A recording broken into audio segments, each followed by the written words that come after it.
Tens of thousands of people have gathered here in Yunlong for yet another demonstration in what's turning into a whole summer of demonstrations here in Hong Kong.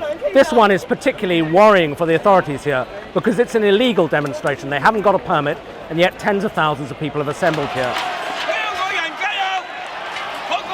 Some of the demonstrators here in Yunlong have just broken through a fence and are approaching police riot lines. The police are trying to protect a village that the protesters are angry with because they say that anti-protest demonstrators who attacked them last week came out of there.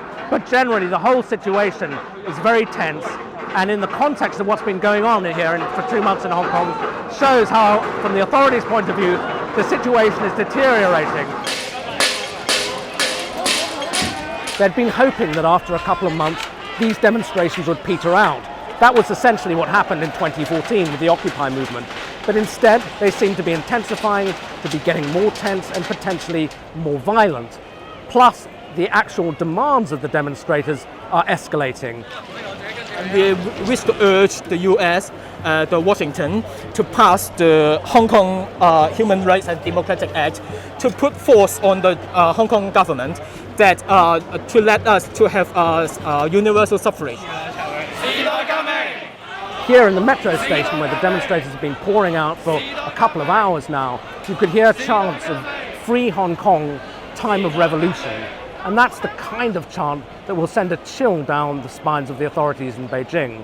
But what do? There's been discussion in the media here in Hong Kong and in the official media in Beijing that perhaps the time is coming when the Chinese government would even deploy the People's Liberation Army, the Chinese army, to try to break up the demonstrations. But that would be such a massive escalation with the obvious risk of violence and the risk that you would essentially have a collapse in the civil order in Hong Kong, and at a time when there's a trade war with the United States, also an intensification in international pressure on China. On the other hand, what do? Because the other strategy, which is to wait for this stuff to die down, isn't working, or it doesn't seem to be working for now. The whole mood of protest and the demands of the protests are escalating, creating a big dilemma for the government in Hong Kong and for the government in Beijing.